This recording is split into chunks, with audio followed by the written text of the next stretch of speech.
If you're a parent, do you read books to your kids at night before bed? We're going to talk about that.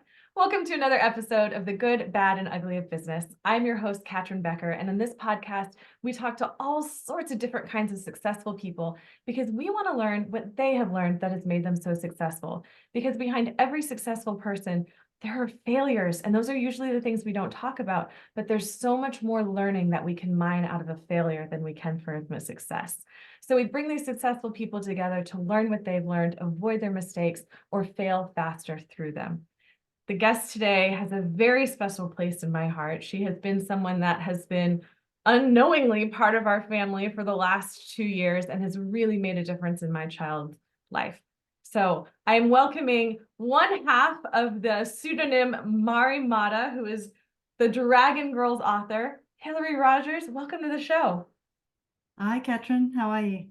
I am so glad to have you here. As I was sharing with you before we started recording the podcast, my daughter was in kindergarten during COVID, and it really affected her ability to read, as it did with so many other kids who were in that space and time. And your books that you and your writing partner, Meredith, have put out it was the turning point that made her interested in wanting to learn to read. So for the people who are watching the video, I can barely hold all of the books here in my hands that have been well loved, well read, gone on car trips, gone to hotel rooms, gone to all of the different places that we have gone because they have been such an impact into our lives. So firstly, and I'm just honored to have you here as a guest. You are by far the most impressive guest to my children. I've made it with the 9-year-olds. You have. You are like Yeah. up there with Taylor Swift, I think. It's definitely the most charming way to end up doing a podcast. I've never had a podcast organized because someone's daughter has basically encouraged them, if not told them, to meet with me. It's one of the perks of the job, I must say, being able to Fantastic. be that hero in our child's lives. But Hilary, I love these books so much. And one of the things that I would love to talk about with you on here is the process that you've had, that you aren't writing this under your own name as Hilary Rogers. You have a writing partner, you go under the pen name. Talk a little bit about the thought process of not having both your and Meredith's name under the book. Yeah, great question. I mean, the first thing is that Hilary Rogers and Meredith Badger doesn't really roll off the tongue. So there's a certain sort of practical element to it. But I also think there's a real magical alchemy when a partnership works. And I would say my partnership with Meredith works beautifully. And when we're working together, we aren't Hilary Rogers and Meredith Badger. We are a third, bigger, better thing. We are a third entity. So in some ways, choosing a pen name is a sort of symbolic version of that. You know, when we're writing together, we become something bigger and something different. And the specifics of the name Maddy Mara is really in keeping with the meeting that we're having today because it's inspired by our children. So my daughter's nickname is Mara, and Meredith's daughter's nickname is Maddy. And so we decided to pull those names together. Partly, I mean, they roll off the tongue. It's a really great name, but also they're very different types of readers, very different humans, they're different ages. And that's how we like to think about our writing, that we want to think about all of the different types of kids that are going to gravitate towards our books or who we want to gravitate towards our books. So there are so many reasons behind that, but they're both practical and metaphorical and everything in between. Oh, and quite precious, really, to be having them part of that process. And I love the concept of this third entity, this 1 + 1 not equaling 2.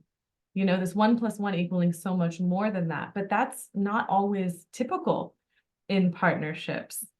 No, it's definitely the Holy Grail. And I mean, look, writing partnerships, I mean, you rightly pointed out before we started recording that everybody's working with others, whatever industry that they're in, and whether it's even just a, collaboration at home, running a household or whatever it might be. but it is particularly unusual to write with someone else. Usually book writing is a fairly solitary activity. And of course, you're always working with editors and publishers later on. But to be collaborating in those early creative moments is fairly unusual. And it's definitely not something that would work for everybody. And it's not something, Meredith and I have both written separately. And I've written with others. I've had another partnership before I was working with Meredith that didn't work perfectly. And so I know from experience that not all partnerships, even with the best will in the world and two fabulous people who want to make it work, it doesn't always work. So I think some of the things that I've learned, there's sort of a few different schools of thought when you're thinking about partnering with someone, whatever it is that you do, whether you're writing or working, in another part of business. They often say one school of thought is partner with someone who's as different to you as you can cope with, that's got all of the other aspects of life, different personality traits, different skills, different experiences. And there's a real logic to that. You can come to the table and click together and you can be very different. And that's what I did initially. So I worked for a long time in-house as an editor and a publisher. So my career was 15 years working in travel publishing and then children's publishing as a commissioning editor, publisher, publishing director before I started writing. And so when I first left in-house work and decided that I wanted to write, I partnered with someone who was exactly that, really confident, loads of business experience, big ideas, really comfortable with risk. And all of the things that I didn't perceive in myself. I felt that I had this very careful editorial background. I was very experienced in the publishing industry. There were certain things I could do really well, but I didn't feel entrepreneurial or bold or brash or good with risk. And so I made that decision quite carefully. And we had a lot of fun working together and he was fantastic, but it didn't work ultimately. The alchemy wasn't there. And I think in the end, our styles of communication and our work ethic are the things that probably didn't quite. He had a lot of fingers in a lot of pies, which is great. This was my pie. This was the thing I wanted to do. I wanted to write books for kids and I wanted to be able to support my family doing so. Whereas for him, there was less hunger around that because he had a lot of other jobs and a lot of other companies that he was running. So after that didn't work, I thought about what it is I really need and what it is that works well for me. And interestingly, Meredith and I had worked together for years. So we worked together for probably nearly 20 years before I left. No, probably more like 15 years before I left publishing. So she'd been a writer, she'd been a friend. She'd given me one of my first jobs.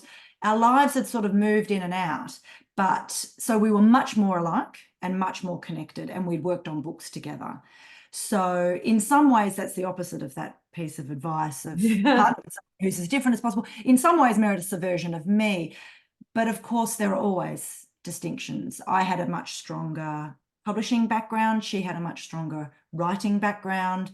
And within that are the usual ebbs and flows of personalities. So I ended up completely turning my back on that piece of advice and partnered with someone who's much more aligned with me. And in this instance, I'm sure there's countless examples of different outcomes, but in this instance, that's been fantastic for us because we both have a huge amount invested in it. We both have extraordinary work ethics. We're very productive. We're highly communicative.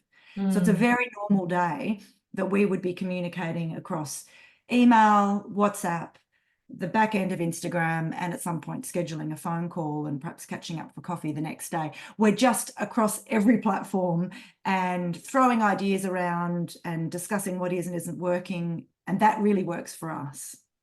I Very love long that.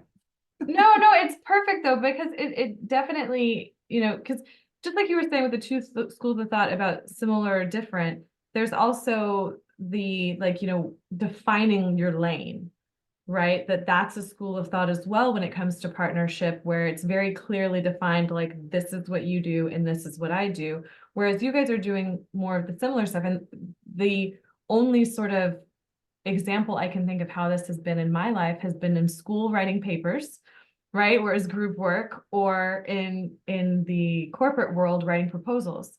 And when somebody would be set to write, like, okay, this is the section you're going to write, it was always very clear whose voice and tone it was. And we had to do a lot of work then to make it sound like one cohesive document. Yes.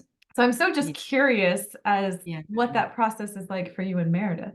Yeah, you often talk about the sort of the Frankenstein manuscript where, someone or proposal where one person's written this bit and someone else has written that. And it just, you can almost see the seams and the nuts and bolts trying to kind of hold it Exactly. together.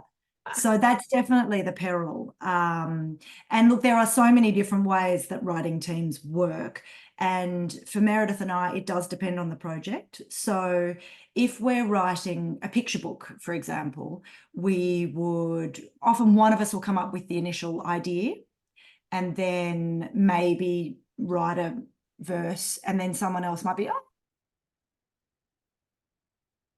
one pattern we want to use, and then we'll think about, and then we might write different verses each, and then we pull it together and it comes back and forwards and it goes in that way. And in some series, we've got short stories within one book, and so we might write a story each and then swap them. And often we find we've plagiarized each other or copied ideas, and then we'll be like, actually, that beginning works better over here. So we will sort of cut and paste. But with our most successful series, which, as Willow has kindly highlighted for us, with Dragon Girls, which has been the most successful series globally, but, particularly in the US, in that instance, what we tend to do is we workshop the ideas really closely at the beginning. We decide exactly who the girl is, exactly what the adventure is going to be, what all the themes are going to be. Obviously, we do that in consultation with our publishers, Scholastic. And then Meredith writes a draft, and then I go. So we take it in turn. So she will write, and we do it actually, we don't do a full draft and then over to me. We do chapter by chapter. So Meredith usually goes first, and then I go second. And by the end of it, and so we go back and forwards as we're writing the chapters, then we have a full manuscript, and then we both do more passes each in a full manuscript. So by the time we're sending it to the publisher, we call it a first draft, but it's a third or fourth draft, really. And we have both gone over it countless times. And because of the sort of people we are, and because we're each other's biggest fans, we're both convinced that the best bits were written by the other one. And we can never quite remember, because Meredith might do something fabulous and then I'll just add a little bit, and then she'll be like, oh, that's the best bit. And I'll be like, no, you wrote the whole thing. I just did this tiny bit. Or, we've always got that sort of backwards and forwards. So there's no ego involved in, well, I did this and you did that. It really becomes very enmeshed. So that blurring of boundaries works really well for us. And truly becoming Maddy Mara. Yes, exactly. Exactly. But I think that would be a little bit frightening for some people. I think particularly writers are often accustomed to, these are my words. This is my idea, and an editor can come in and sort of, help with that and craft that. And most people respect that process. But I think doing it pre-editorial is an interesting one that would require, really our focus is sort of like to the higher plane. It's like, if it works, who cares who added that section or had that idea? We just want the books to be enchanting. And I think we're both pretty good at stepping back and saying that might not have been my idea, but it's so much better than what mine was. Again, back to this idea of the two of you being better than the sum of your parts, that you become something bigger than each of you could be on your own. And speaking of big, Dragon Girls is pretty freaking huge. It's kind of a big deal now. Yeah. I mean, how many millions of copies have sold at this point? Quite a few millions. I think we're at about 3 last I counted, but it's a bit hard to tell because it's big in Australia. But of course, there are far fewer zeros in Australia because it's a much smaller population. And actually, that's one of the key things that we wanted to do when we were looking at how to be creative and how to do the things we love and keep bread on the table for our families. And so it's a little bit unusual the way we work to try and get these millions, is that basically we develop ideas with Scholastic in the US and also Scholastic in Australia.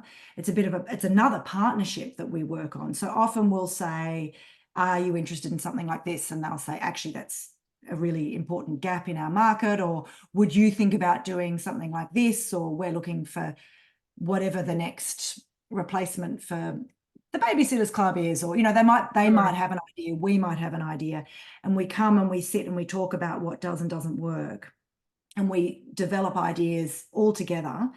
And then when Meredith and I then go away and come up with the characters and the adventures and all the mad things that we put into our books, then it goes into the Australian market, which is how a normal Australian author would work, because they've got an Australian publisher.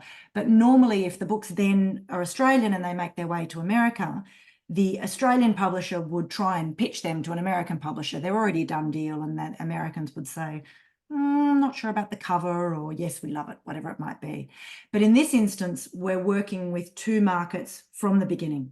So we're saying to the Americans, because they're basically American books, Sure. we're saying, what illustrator would you use? And they're in charge of that, and is it elementary or junior high? We can never remember here in Australia because the school system's different. And so we're from the get-go, we've got two cultures and two markets in mind, rather than doing one and then hoping for more.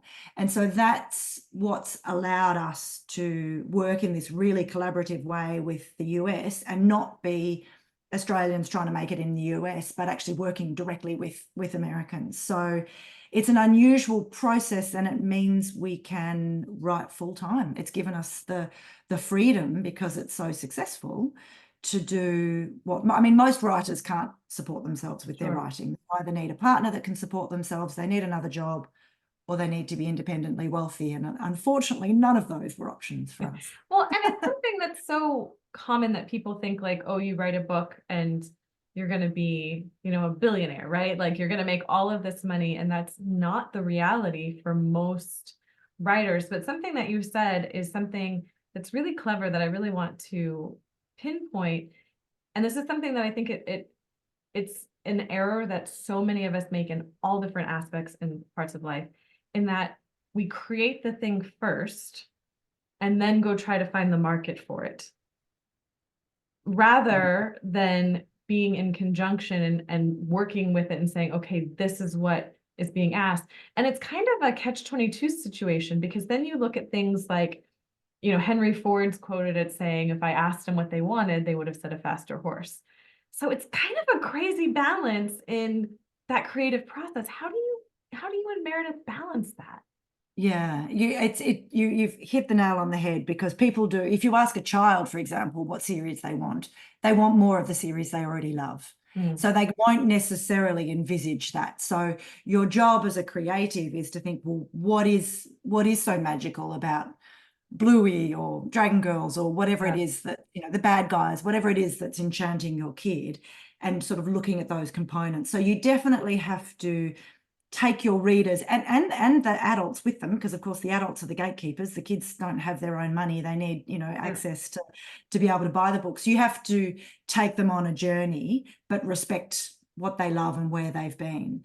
And I do agree. I think there's a wonderful notion of writers sitting in their sort of, dusty ivory towers, coming up with ideas and just writing what they love and just hoping that the readers will find them. And every now and then that works. We all know the exceptions where that's worked. But as you say, most people don't reach a big enough audience to be able to live off their writing. 95 at least % of writers would not be in a position to do that, certainly in Australia. So for us, what we love is, if we know, it sort of seems a little bit grubby to look at the market and think, what does the market need? But if you think, in my case, the market is kids. So it's not that grubby, really. And it's like, okay, so what is happening in 9-year-olds' lives? What do they love? What are they watching? What are they thinking? What are they worrying about? What are they, because you need to be relevant. You can't have this sense that just because you've written a book that you feel really great about, it doesn't necessarily mean it's going to work for them. And you are competing with everything else. You're competing with their schoolwork, with TikTok, with YouTube, with whatever else is going on in their lives. You are competing with that. And it's better to acknowledge that and see that as a challenge rather than sort of, be all distressed about the fact that kids aren't reading as much. If kids aren't reading as much, what are we going to do about it? So, and we definitely need the gatekeepers on board, but it is, we find it quite refreshing to think, okay, that series tanked. Why did it tank? That series is going really well. Why is it going well? And we're not going to plagiarize it. We're not going to do the same thing, but what's working is that it's this great mix of illustration and action, or it's funny, but also a bit scary, or what is it that's making that work? And how can I take that into my new project? So we love knowing already what Scholastic wants, rather than writing something and then pitching it to a publisher and crossing your fingers and toes and hoping they'll love it. If they already want that idea, then it's all about the execution. And for us, that's really exciting. So, for example, our follow-up series, as we were just talking before, to Dragon Girls is our fairy series, which is just launched, Forever Fairies.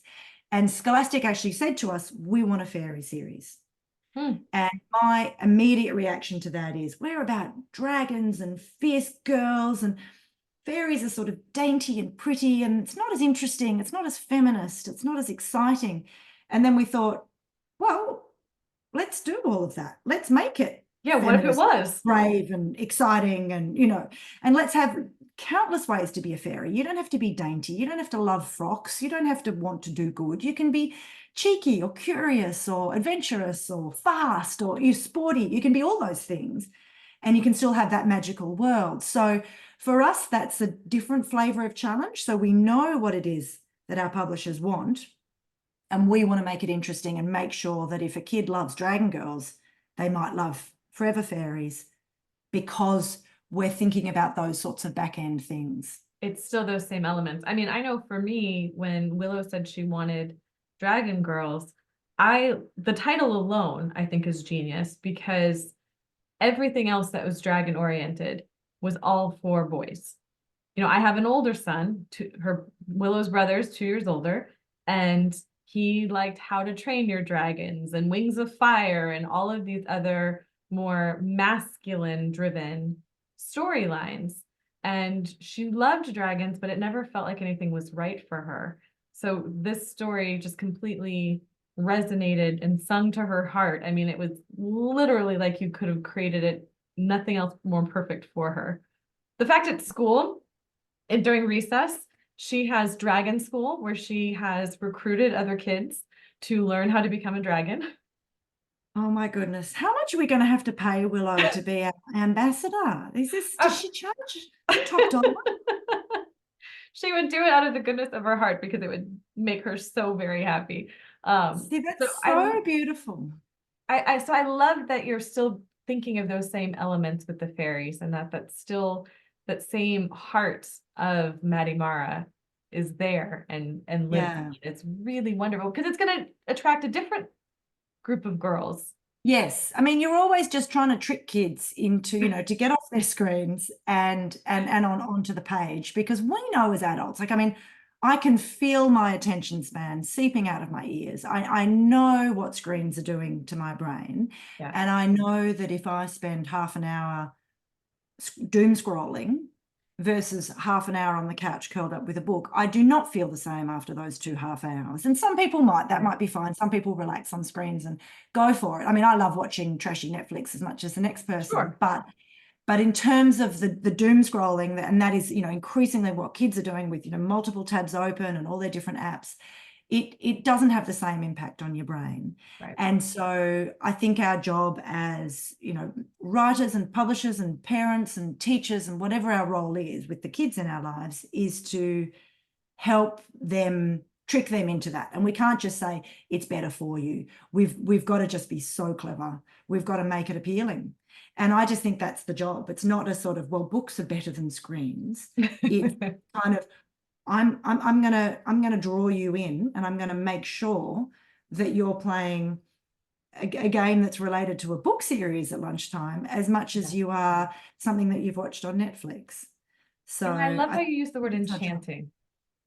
I love that word. I don't think it's used enough. And that's exactly what it is. It's about bringing them into that imaginary world and having that enchantment Yeah. for it. It's, We try and do two things. We want kids to lose themselves in the books that we write, but we also want them to find themselves in those books. So you need to come up with a world that feels safe and fully formed and magical enough to be a reprieve from the pandemic or whatever is and isn't happening at home or at school.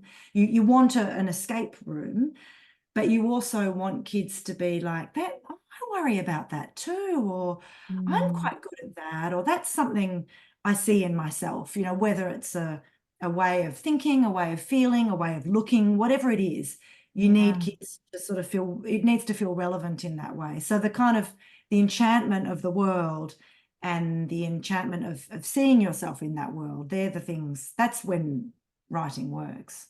So kind of to bring together the two different pieces that we've talked about, we talked about the creative piece, the imagination, building these worlds and these characters and bringing in these themes.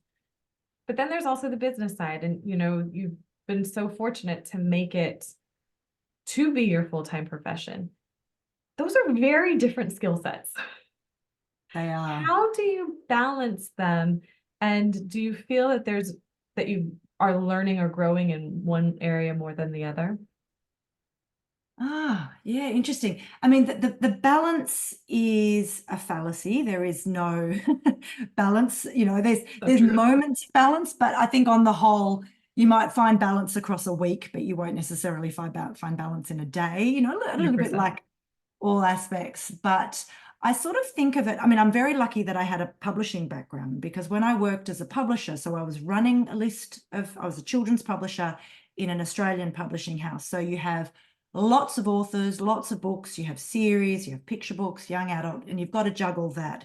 So you've got to draw back and think of what's selling, what's costing you, you've got the cash flow, you've got all of those aspects, as well as the creativity of making those books work and managing the talent and your team and all the rest of it. So in some ways, that was a great grounding for the mix of business and creativity that we now bring to Maddy Mara.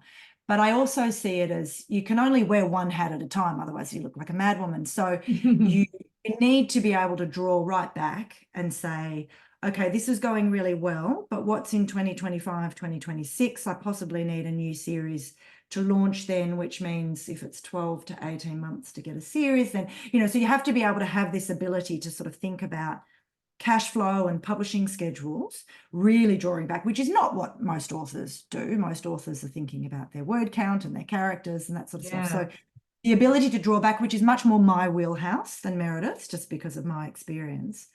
But then you need to be able to fling that hat off and really drill down and sort of figure out why that chapter isn't working and what kind of a decision that character would make, and is that in keeping with what's happened and, in the previous books and all the rest of it. So it is that zooming out and zooming in, which I think many authors don't do. And I think a lot of publishers do, and perhaps it's not really recognized, because publishers, most people sort of focus on the authors as the heroes, but actually I just think publishers are so clever, and none of the business success that Meredith and I have had as Maddy Mara would be possible without the publishers being open to the idea of working with these mad Australians who have far too many ideas. I mean, they must think we're bonkers, because we're always like, I know we've got 4 series, but here's another 2 pitches that we're going to send. Like, okay, we've just got this crazy sort of work ethic. And because we've removed, when you work in a business, in the traditional sense, you've got meetings about meetings, you're managing people, you've got templates, you've got new software, you've got all of those components, you've got presentations, blah, blah, blah. Whereas for Meredith and I, it's let's write that chapter. There's a cleanliness to it. We've got rid of a lot of that admin, still a lot of admin, of course, contracts, and, we've both can't avoid all of it. there's always that, but there's a lot less gumph than there is when you're working in-house or in a big team. We've sort of pared it right back. So I can't remember. Where did we start, Katrin? I Where am I? mean, it's all about, we were talking about balance and business and the Balance. creative and There's a lack of balance there when I can't remember. but it is nice to be able to lean on the publishers. In today's world of Amazon, there's a lot of self-publishing going on. There's a lot of independent publishers, and it's just a very different world and scale within this very specific thing. That's true. And I think in the US in particular, self-publishing is more of a prospect. In Australia, it happens a bit, and there are always exceptions of these breakout successes. But invariably, I think in both territories, when a self-publishing enterprise is very successful, it's usually then picked up by a publisher. So there is still an extraordinary reach that a publisher can bring. And I think one of the things that I'm really grateful for my background in publishing for is that often for authors, there's this sense that publishers are not bringing very much to the table and probably making loads and loads of money while authors are sort of sweating and, struggling, and, that their creativity is being capitalized on by publishers. And having worked as a publisher and really closely with publishers, it couldn't be further from the truth. I mean, you would not go into publishing to try and make money. It's very much a labor of love, and it can be very successful, but it is incredibly difficult. And the cash flow process of, if you think from a publisher's perspective, they put all of the money and risk into the cycle in terms of their staff. They pay the authors in advance. They pay for the illustrations. They print the books, they warehouse the books, they distribute the books. All of that is costing a publisher money. And then if it happens to sell at the end, they'll get some money. Whereas the author is putting in their sweat and their labor and their creativity, which is, of course, worth more than our society perhaps suggests. But so for me, I've always seen it as a much more of a joint venture. And I don't see it as, it's something, there is no way Willow would have found our books and fallen for them in the way that she has if Scholastic wasn't in schools all around the US. It just wouldn't have happened. I'm an Australian. Yeah. I mean, maybe if we'd published here and then Scholastic decided to pick it up and but it's virtue of their reach that, we can do what we do. So it's definitely not for everybody. I totally understand. There's a lot of people who can't get to a traditional publisher, or who love the idea of self-publishing, or want to work with a smaller publisher. There's so many different ways in, but I have so much respect for the work that publishers do, and the fact that, I mean, they need us as much as we need them. There's this sense that they're going to say no to everything. And, publishers are they want great books to sell. So they're looking for us as much as we're looking for them as writers. Yeah, it's an interesting human experience on how the I don't know if fear is quite the right word, but maybe like the hesitation to put ourselves out there for the possibility of rejection. And it happens in so many cases. You think about different magazines and anything that's putting out content, that they're always looking for more ideas and more things to put out there. But we think, oh gosh, I'm going to hold it close. What if they say no? What if they don't like it? What is that going to mean about me? And it doesn't necessarily mean that in the slightest at all. So it's quite an interesting balance, the two of them. So the last question I have for you before we wrap up is, and if you don't want to answer it, I understand, but it's around, Willow's getting older. Her interests are going to shift. Do you ever see Maddy Mara, or maybe as Hilary Rogers, writing more young adult type books? It's funny you say that, because we are actually working on a young adult pitch at the moment. So, I mean, look, it hasn't happened, and we're just doing a crazy deep dive, but we have both written for older kids in the past. We do find the early chapter book junior fiction time particularly magical. And as you were saying, this is, with Dragon Girls, it was the series that, when that switch is flicked, you have a reader on your hands. And there is something so special about being a part of that process, creating readers. And there are so many other people doing other wonderful things. It's like, we've created a reader and off you go, and you can read other people as well. So I definitely do see that.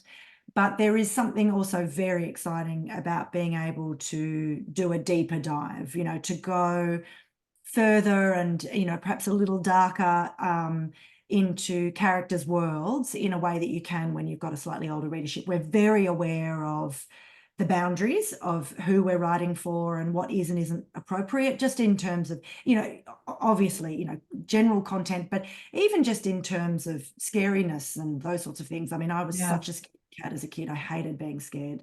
And my daughter's the same. She'll skip the bad bits when people are being mean to each other so she can get to the happy ending. And, so we're very aware of not making things feel unsafe in that younger age range, but being able to just kind of stretch out a little bit in the older age ranges is really appealing. So yes, we would never say never. And there are a few little ideas there that are. Ooh, I love those. If I can water those ideas, have a little sunshine on them, help those seeds grow. Thank you. Thank you. We'll do some photosynthesis. Hilary, thank you so much. This has been so much fun for me personally, professionally. You are such a delight, and I'm so glad to know you as a human. Oh, thank you. I really enjoyed it. To the listeners, thank you so much for being here. If you have a child that's in this age range, please make sure that you check out some of the amazing books that they have put out. It's incredible. If you've liked this episode, which I'm sure you have, please make sure to share it, subscribe so you don't miss out on future episodes, and we'll see you next time. Take care, everyone. Bye-bye.